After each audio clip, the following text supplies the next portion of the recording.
परम पूज्य गुरुदेव ने बताया अन्नप्राशन संस्कार। अन्नप्राशन की भी बड़ी महिमा होती है। अन्नप्राशन संस्कार के माध्यम से जब बच्चा 6 माह का हो जाता है तो उसकी जीभ पर शहद के माध्यम से ओम लिखा जाता है। क्या उद्देश्य है इसका? एक ही उद्देश्य है, बच्चे की वाणी मीठी बनी रहे, बालक मीठा बोले, मधुर बोले, क्योंकि वाणी का भी बड़ा महत्व होता है। हम जीवन भर मीठा बोले, मधुर बोले, इसके लिए बच्चों का अन्नप्राशन संस्कार कराया जाता है। हम जीवन भर बोलते रहते हैं लेकिन फिर भी हमें बोलना नहीं आता। क्या बोलना है, कब बोलना है, कैसे बोलना है, इसकी हमें जानकारी नहीं हो पाती। भाई और बहनों, जो भी हमारे साथ जीवन में अच्छा होता है ना, वो सब हमारी वाणी पर निर्भर करता है, और जो कुछ हमारे साथ गलत होता है वो भी हमारी वाणी पर निर्भर करता है। हमारी वाणी ही हमारे अच्छे और बुरे का निर्णय करती है। इसीलिए हम कैसा बोले, मीठा बोले, मधुर बोले। लुकमान नाम के एक बहुत बुद्धिमान व्यक्ति थे। राजा ने जब सुना कि मेरे राज्य में कोई बहुत बुद्धिमान व्यक्ति रहते हैं तो उसकी परीक्षा लेने के लिए उसे राज्य में बुलाया, और राजा ने उसे कहा कि ये जो बगल में कमरा है, इस कमरे में एक मरा हुआ बकरा रखा हुआ है, तुम जाओ और उस मरे हुए बकरे के शरीर की सबसे अच्छी चीज लेकर आओ काट कर। तो लुकमान गए कमरे में और उस बकरे के शरीर से जीभ को काटा और लेकर आए और राजा के सामने रख दी। राजा ने पूछा कि जीभ ही क्यों? लुकमान कहते हैं यदि शरीर में जीभ अच्छी है तो सब कुछ अच्छा होता है। यदि हमारी जीभ अच्छी है ना तो सब कुछ हमारे साथ अच्छा होता है। राजा कहते हैं अब तुम इसे लेकर जाओ और उस बकरे के शरीर की सबसे बुरी चीज लेकर आओ, जो सबसे बुरी हो। लुकमान जीभ को लेकर गए और थोड़ी देर बाद दोबारा से वही जीभ लेकर आ गए। राजा कहते हैं दोबारा वही?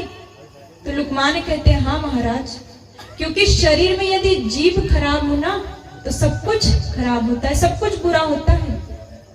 हमारे साथ जो कुछ अच्छा होता है उसके लिए भी हमारी जीभ निर्भर है, और हमारे साथ जो बुरा होता है ना उसके लिए भी जीभ जिम्मेदार होती है। ये जीभ का बड़ा महत्व है। ये जो वाणी है, ये जो जीभ है, ये 3 इंच की है, लेकिन ये 3 इंच की जीभ 6 फीट के आदमी को भी मौत के घाट उतार देती है और मरते हुए लोगों में भी प्राण फूंक देती है। ये वाणी का बड़ा महत्व होता है। कहा गया है गोली का घाव भर सकता है लेकिन गोली का घाव कभी नहीं भरता। इसीलिए हम मीठा बोले, मधुर बोले, शब्द संभारे बोलिए, शब्द के हाथ न पाओ, एक शब्द औषधि करे, एक शब्द करे घाव। हम मीठा बोले, मधुर बोले। विज्ञान कहता है कि जीभ पर लगी चोट जल्दी ठीक हो जाती है, लेकिन ज्ञान कहता है जीभ के माध्यम से लगी चोट जीवन भर ठीक नहीं होती। इसीलिए हम मधुर बोले। कैसा बोले हम? ऐसी वाणी बोलिए मन का आपा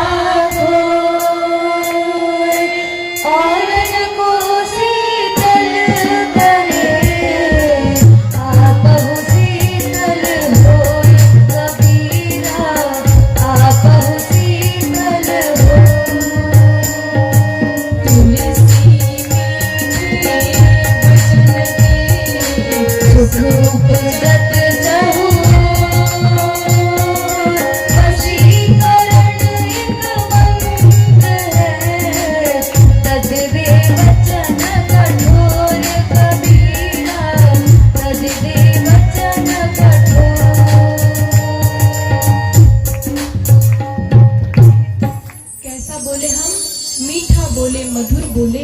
इतना बड़ा महाभारत का युद्ध हुआ, द्रौपदी का एक कटुवचन, अंधों की संतान भी अंधी होती है। इसीलिए हम मीठा बोले, मधुर बोले, इसके लिए बच्चों का बचपन में अन्नप्राशन संस्कार कराया जाता है। अन्नप्राशन के माध्यम से बच्चों को जीवन भर मीठा बोलने की प्रेरणा दी जाती है।